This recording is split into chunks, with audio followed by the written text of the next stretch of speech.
Chevrolet was on fire, and he was on the roof, but they got off. So he could have been involved in that, and thank the Lord he wasn't. Um, But, that was the most extensive fire I was on. I made numerous medical calls, other house fires, building fires. Typically, it was just structure damage, no physical loss of a person dying. Sometimes we'd lose an animal. A lot of grass fires at that time. During my 20 years with the fire department, even though I was promoted a couple of times, I did have about 4 operations due to injuries. I had ankle reconstructed. I had 2 nasal surgeries. I had a lymph node removed because of glandular problem. Nothing life-threatening, but still, I had to have those operations because of my career. I have a chronic cough because of the smoke inhalation over 20 plus years of exposure to smoke. Really what I miss most, though, are the guys I've worked with. At Station 2, these guys were my mentors. We became like a family because we lived together 24 hours a day, every other day. And at Station 19, where I was eventually transferred, those guys, I quickly became one of their officers. So I became their training instructor. After duty hours, at that time, we had an exercise program within the fire department. So we'd go and jog and compete against one another as to who could run the furthest or the fastest. I was usually not the winner, but I had a good career. I spent 20 years with Wichita. I retired from there at age 38.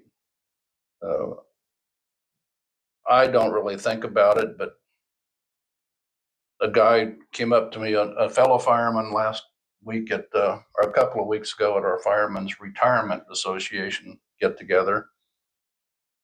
He said, "Steve, you realize that you're still the only fireman that retired at 38 and was not on a disability after 20 years of service." And he asks this question at Bishop Carroll, where he teaches. No, this gentleman also teaches at Wichita State. Oh, Wichita State. And he has fire science class there. And he always asks the students that particular question.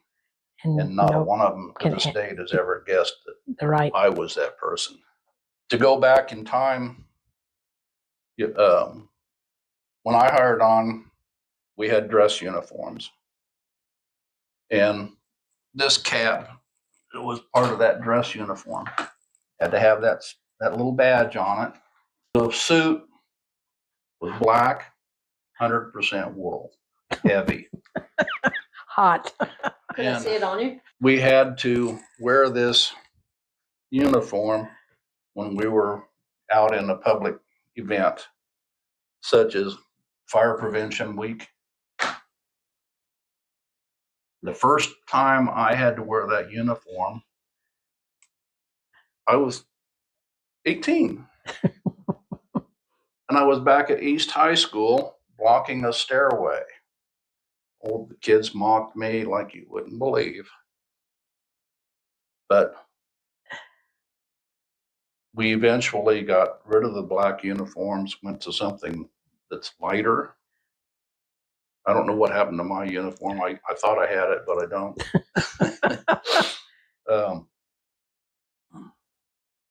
Back then, too,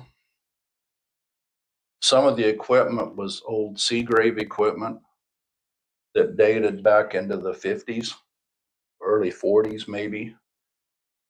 One piece of equipment in particular I had to learn how to drive was what they called an FWD, which is a stick shift with an open cab, but it didn't shift like a normal 4-speed transmission. It shifted backwards.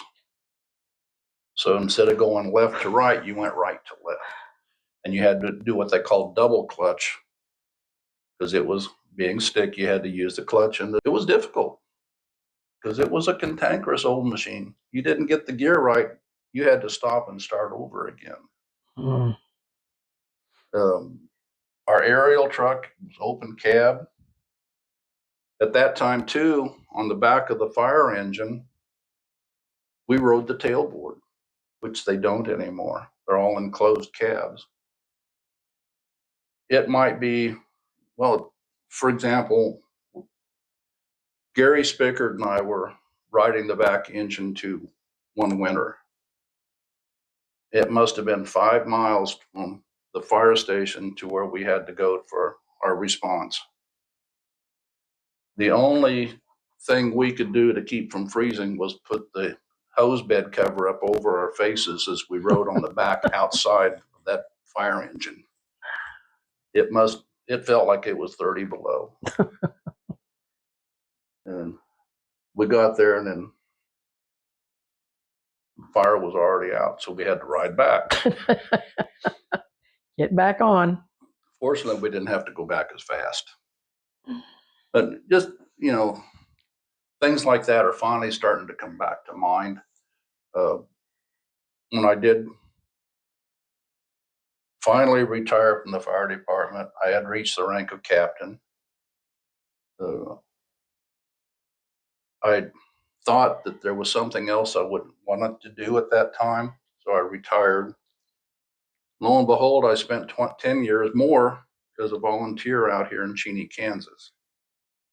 And my first encounter with the fire out here was a trailer house where Pete Bledsoe was the fire chief at that time. And I just went up to him and asked him if he needed help, and he didn't hesitate, because it was only him and one other person there. They had no idea what I was as far as my capability, other than the fact I knew that they knew that I had my gear with me and that I was an ex-fireman. And well, I shouldn't say ex at that time, because I was still on the fire department in Wichita. But shortly after Pete and I got together, I retired, and then Pete retired, and Brad Avey took over as fire chief for the Cheney. And I stayed with him and was his training officer for about 8 years.